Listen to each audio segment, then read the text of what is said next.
Hello everyone, welcome to my channel. I am Garima Singh and this is a little surprise that I have been talking from the past 2 to 3 days. Guys, before I reveal the secret of this video, that what is this video all about, let me ask my viewers, how are you all doing? I hope everybody is doing good and are safe at their place. Remember guys, health is our priority and we all must take the utmost care of our health. So take care of yourself and your family, friends and their relatives. Now moving on to the today's video guys, let me tell you that this video is dedicated to each one of you watching this video right now. So basically in this video, I'll be asking the question and answers that you guys have been sending me since long, wanting to know what is this mental health. I know there's a lot of buzz going around this word mental health. Whenever we surf internet or open up the newspaper, there are so many people talking about this word mental health. But my question to all of you is, do we actually understand what is mental health? Or what is the need of the hour? Basically, this is a Q&A video and I have shortlisted the questions that you guys have been sending me since long. So for this very purpose, I've invited 3 of my dear friends who are doing really good in the field of psychology. So it's the time to introduce our guest of the day. So let's welcome the very first guest, who is Shrami Negi. She is currently practicing as clinical psychologist in Dehradun and she has been working for 3 years now. She is well trained in guidance, counseling and cognitive behavioral therapy. Our next guest of the day is Kanika Dua, who is currently working as counselor with DPS Gurgaon and since 5 years now. She has been working with the students who have special needs in managing their behavior and making them confident. Let's welcome another guest of the day, Jasmine Kaur, who is a psychologist by profession and currently she is pursuing her PhD in psychology. She is well trained in behavior modification, career counseling and reality therapy. Let's start our Q&A session and decode this word mental health. So let's hear from the experts itself what they have to say. My very first question for all of you is, what is mental health? Our viewers want to understand that what is mental health. So as we all know that today we are talking about the main highlighted topic of these days, that is mental health. So according to me, it is basically if you know about your reality, if you don't deny about few things, about your feelings, or you are conscious related to your environment, that is your mental health. When things are not affecting your professional life or your academic life or your relationship with others, when your feelings are not affecting that thing, so you are mentally healthy. I'll just give you one small example.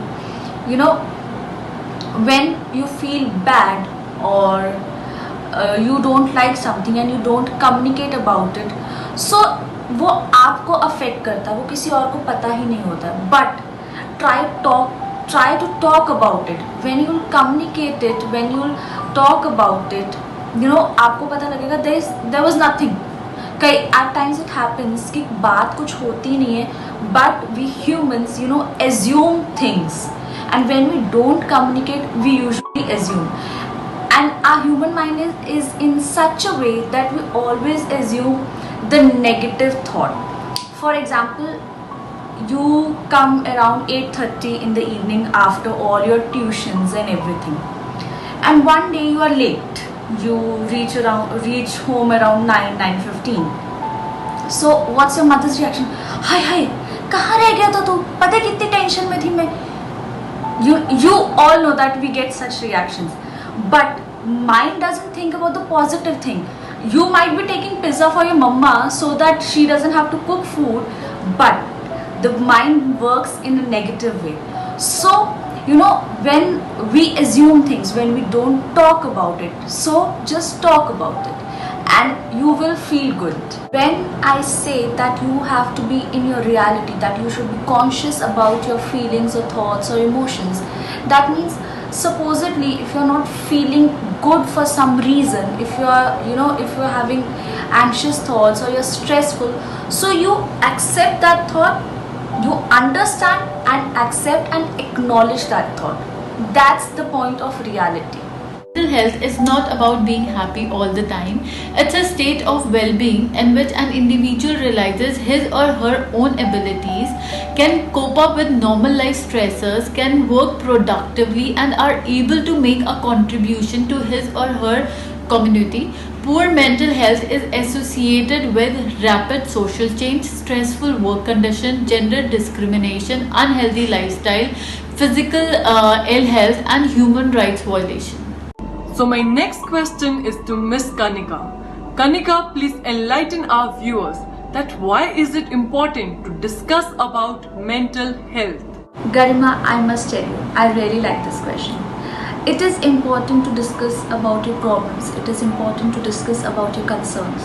There are multiple reasons for that. Let me just discuss 4 out of them. So one could be when you share about your doubts or feelings or your thoughts or scared emotions, you feel good. You feel really good. We all have heard that crying makes you feel better. In the similar manner, when you talk about it, it goes out of your system and you feel good. Second could be if you talk to your friends or family or somebody elder to you or of your same age, you can get the perspective of another person. When we have some problem, we might not be able to get a solution, but when we discuss, we can get a solution. Third is when you talk to somebody, when you talk about your fears or doubts or your problems, the other person also tend to share their own experiences. You get to know that everyone has their own sufferings or pain or stresses, so you're not the only one.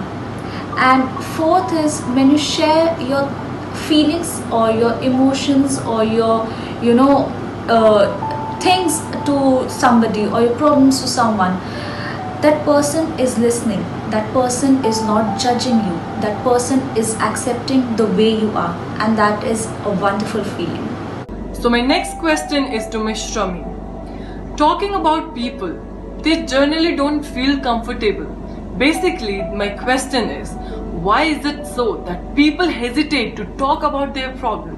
And what are the ways that you would suggest each one of us to overcome the problem of hesitation? Thank you for the question, Garima. I think it's a very important topic we should discuss today since we're talking about mental health.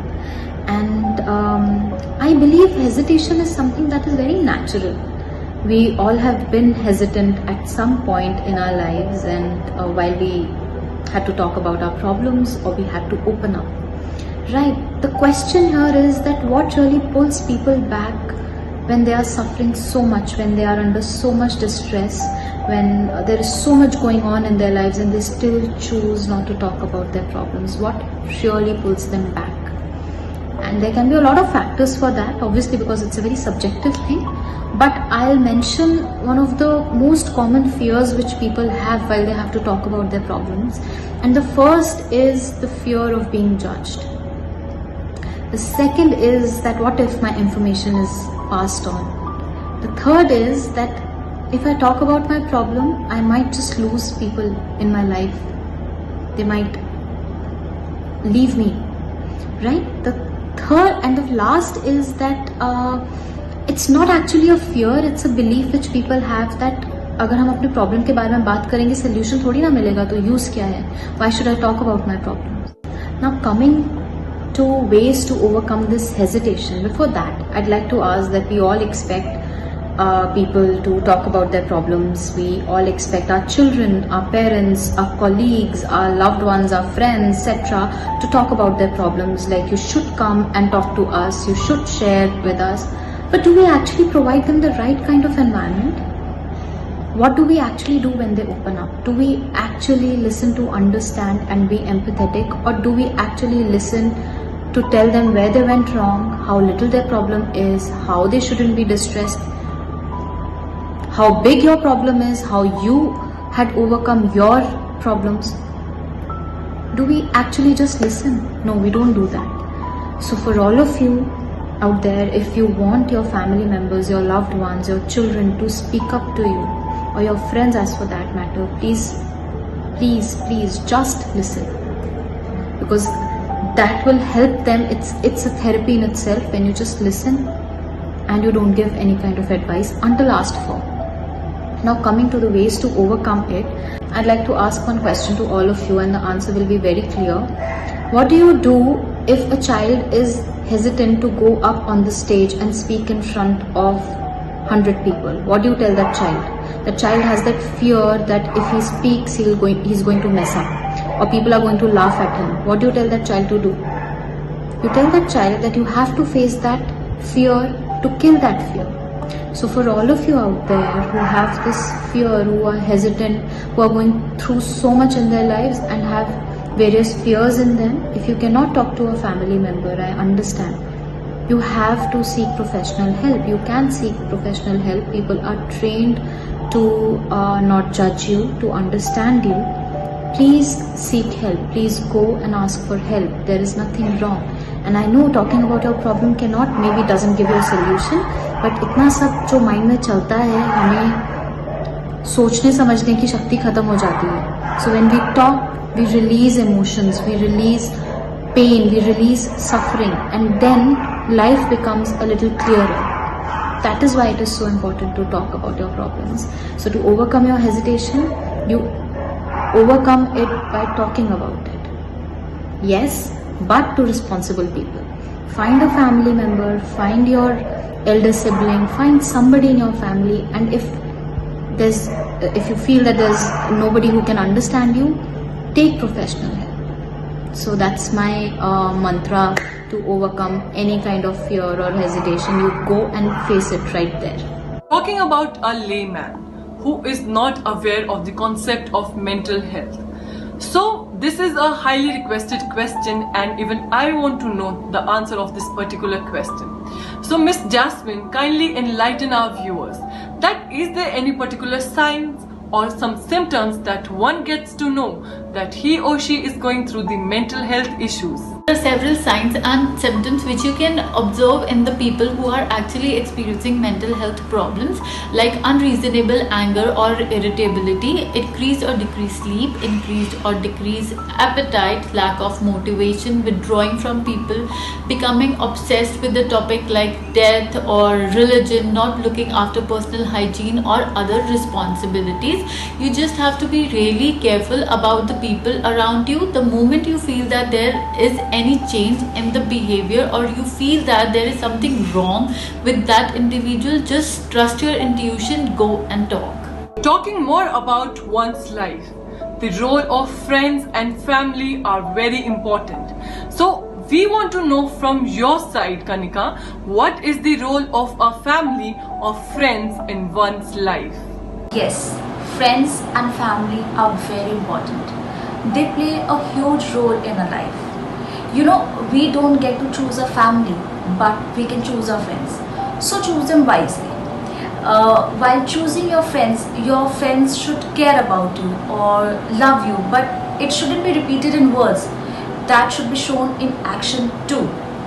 For example, you have friends, they should motivate you or encourage you to do something which you always feared of, or you can have fun with them, you can share secrets with them, you can tell them your the doubts or the fears you have. So you have to choose your friends. And yes, for children or for the viewers who are listening or watching this video, just imagine a situation. For a child, I'm just taking an example, taking a child. Just imagine a situation where a child goes to a school and does not have any friends. Child goes, study and come back. Whereas the other child who has friends goes, have fun. They take part in co-curricular activities or grab a lunch together, or at times you can mock your teachers also together. So that's the fun you do together. So you have good friendship, you have good bond, you will feel good. If you'll have any fears or if you'll have any problems or concerns, you can talk to your friends. So friends are necessary in your life, whereas family also. Life is a roller coaster. there are ups and downs in everybody's life. So my next question is related to this thing only. I want to know from Miss Jasmine that is it okay to be feeling low or depressed in some phase of your life? Yes, it's absolutely okay to feel sad, depressed, low during difficult phase of your life, because we are born with emotion wired into our brain. So there is nothing wrong in that. It's just that we should know how to pull ourselves out from that sad, depressed mode. For example, if you observe two kids playing, आप देखोगे अगर किसी कारण उनकी लड़ाई हो जाए, within 5 to 10 minutes you will find them playing again. Why? Because they just know how to let go of the things. But with age, with time, we kind of forget doing that. So there is a very beautiful saying, never let the child in you die. So talking more about the student's life, if I say personally, I also encounter so many students in my day-to-day life that they have another common problem of low confidence. So my question is to Ms. Shrami, what are the ways that you would suggest to our students watching this video to overcome the problem of low confidence? So low confidence comes from a space of fear and thinking very low about yourself. I think I can relate to this very well because I myself have struggled with low confidence my entire school life, and most of the viewers and the students will agree that what happens when you're feeling underconfident in doing something is that constant chatter that goes on in your head, and the biggest fear is that what if I'm criticized, what if people laugh at me, what if I fail terribly, and so many what ifs. And these what ifs, they pull you back from doing that thing. And then you convince yourself that, one day when I'll feel confident, I'll do that thing. And it never happens that way. And I realized very late that confidence is a skill, right? It is a skill that you master. And you might be looking up to people who appear to be very confident. Oh, that person is so confident. Oh, that person speaks so well. What's the difference between that person and you? It's just that they have overcome their fear of doing that thing by doing that thing again and again and again and again and again. So no matter what the result is, what the outcome is, you can fail, you can succeed, but that feeling that you tried is going to give you that feeling of confidence. So confidence is a skill. It will not come wrapped up in a box to you. So if you're waiting to feel confident to do something, you do it by not listening to that chatter inside you. Another common problem, which is the high expectation from an individual. So my question is to Ms. Shrami, what are the ways that you would like to suggest our viewers to overcome the problem of high expectations? I think that's a very good question. I assume that this question is in context of career, like high expectations from your career, right? So if we talk about high expectations in terms of career, I want to ask everyone out there that how is it a problem? High expectations एक problem क्यों है? क्या problem high expectations में है या हमारे attitude में है? I'll give you a very simple example. See, expecting something high from yourself is not bad. I think it pushes you towards productivity, it pushes you towards your goal. But the problem is in your belief system, the beliefs that you form while running towards those expectations or while running towards your goal. Problem हमारे attitude में होती है. To this, I think I'll give you a very simple example. For example, a person or a child has set a high expectation or a high goal for himself, and while achieving that goal, he or she starts saying things like, if I don't get this, I'm going to be a failure. If I don't achieve this, my life is meaningless. Problem high expectation में नहीं है, problem in चीज़ों में है जो हम अपने आप को कंटिन्यूसली बोलते रहते हैं. This is the problem which is making us feel miserable, which is making us anxious, which is because you're constantly telling yourself that if you don't get this, your life is a total failure. You are bound to feel anxious, you're bound to feel like you're beating yourself up, you're bound to feel nervous, you're bound to feel things what you're feeling.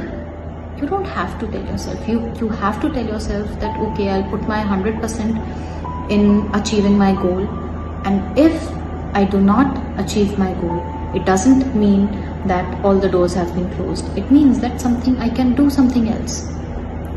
Other doors will open up. So we never talk about the attitude we have, and like I always tell my clients that life is just what 10% happens to you and 90% how you react to it. It's your attitude that defines you. So high expectations problem नहीं है, हमारा attitude problem है. अगर आप अपने बच्चे से कुछ हाई एक्सपेक्ट कर रहे हैं, कुछ आपने उनके लिए गोल सेट करा है, एंड आप if you think that your child is capable of achieving that, there is nothing wrong in it.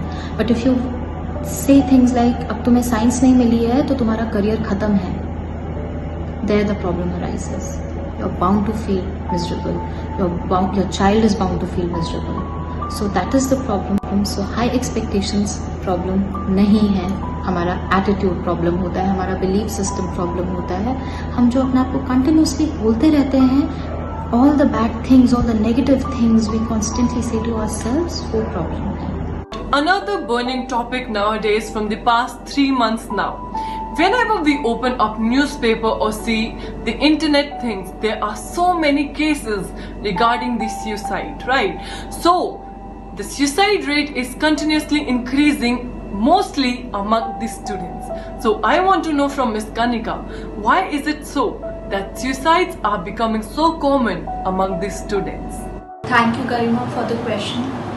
It's a sad fact that suicide is very common these days. You know, there are multiple reasons for that, but let me just begin with one reason from which we all have suffered. That is comparison. When a child goes to school, comparison begins. Educators, parents, administration starts comparing one child to another, and there the pattern forms. First, society does that, and then it comes to you. First, society compares you with another person, and then you start comparing yourself with another person. You have to understand that comparison is not doing good to anyone. You know, everyone has their own journeys, everyone has their own paths, and you have to understand that thing. You have to understand that you have different talents, skills, capabilities, flaws, strengths, weaknesses, and the other person has different. So why to compare? Second is copycat society. Let me explain this term to you.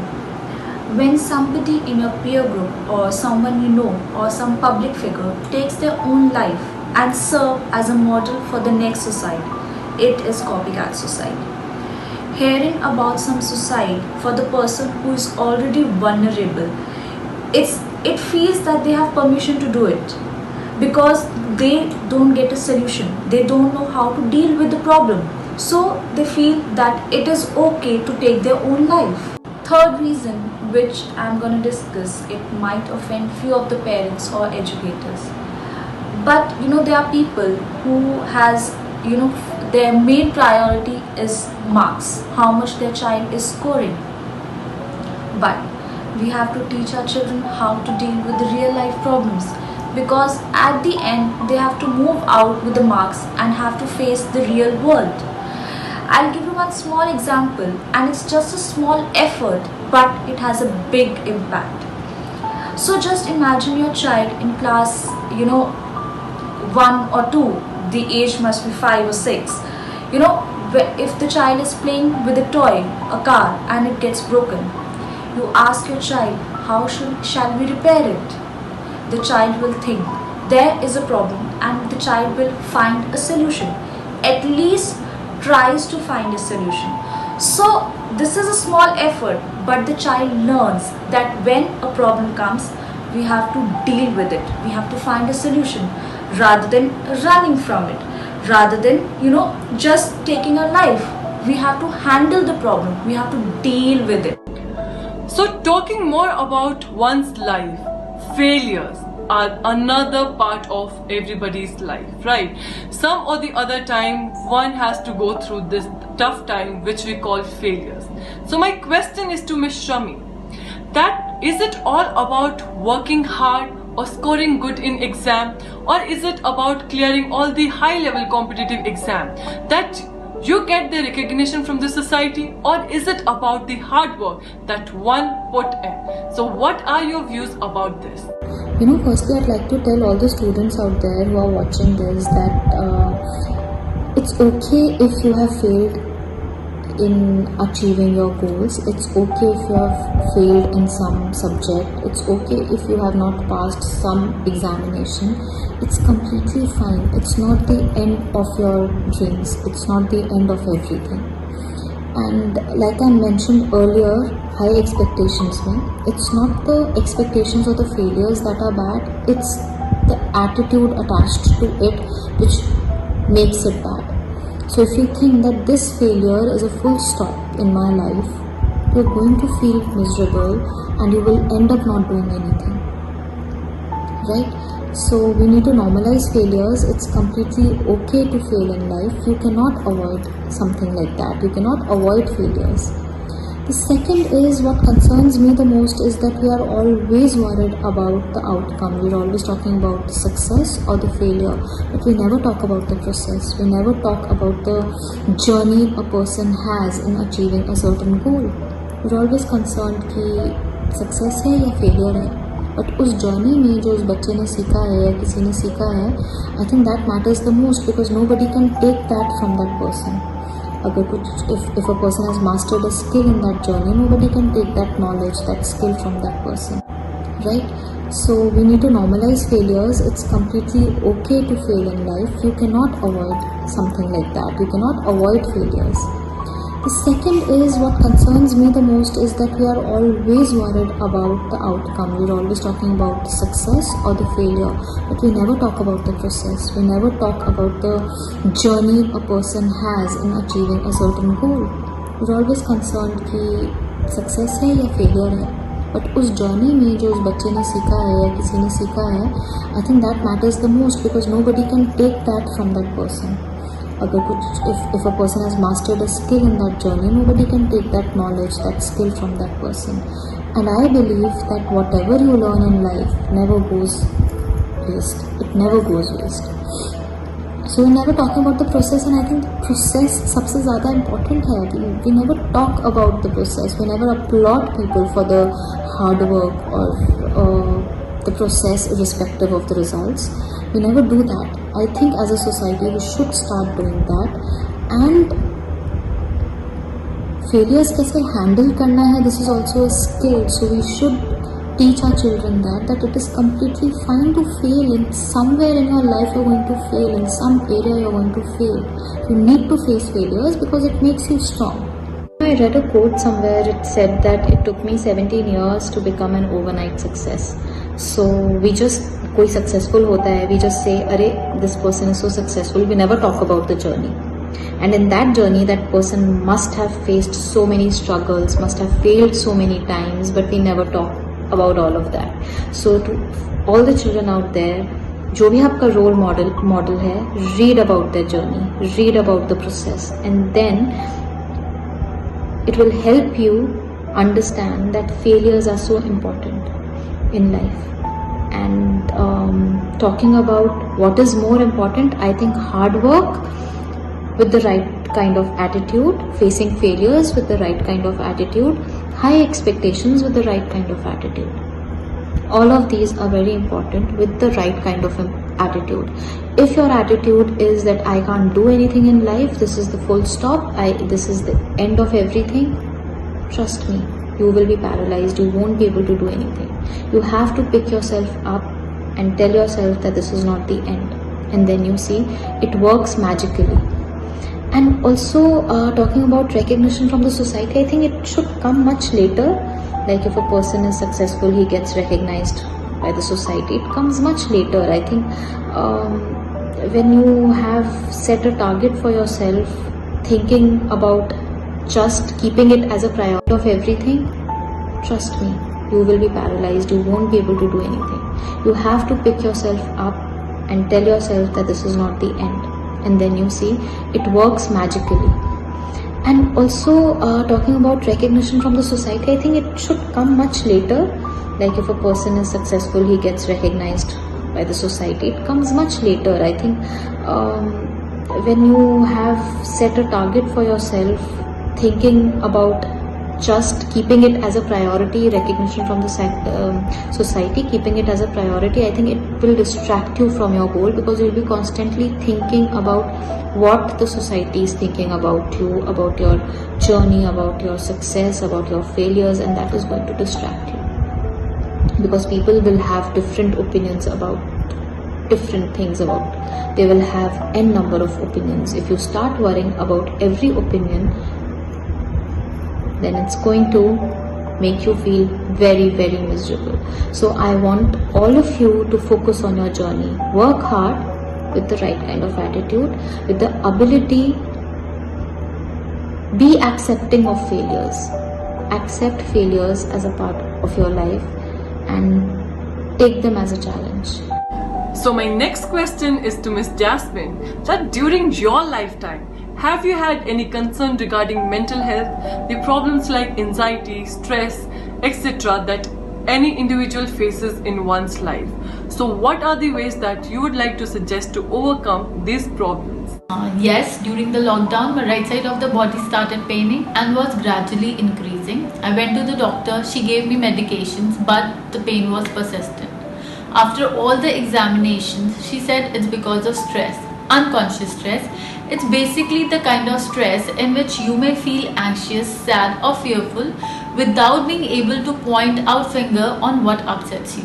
I did not even realize that my research work, my counseling sessions, my household work and other things were taking a toll on my mental health. To be honest, I was really shocked. But instead of choosing overthinking, I chose positive approach and started practicing deep breathing, meditation, yoga, painting, and most importantly, I started setting small goals for myself. So many ways to relieve mental stress. Deep breathing, in which you just have to inhale as you are smelling a flower and exhale as you're blowing a leaf. Mirror technique, balloon technique, painting, dancing, just a simple walk, self-talk. And for more, you can check our page Happy Colors, as we keep posting different techniques to help you overcome mental stress. Guys, that was it for today's little session. I hope you enjoyed listening to what the experts have to say. And also guys, I would like to thank my special and my dear guests, who are my dear friends also. Thank you for making this little project successful by coming on my channel. Thank you so much Shromi, thank you Jasmine, and thank you Kanika. And before I end this video here, let me tell you that I am linking the link of all my guests here in the description box below. So if anybody out here needs any kind of help, feel free to approach them. Thank you for watching Economics Window by Garima Singh, and if you enjoyed watching this video guys, then do not hesitate to press in the thumbs up icon under my video. I'm Garima Singh, signing off from this video now and promising you that I'll see you guys very, very soon. Till then guys, stay at home, stay safe and be happy.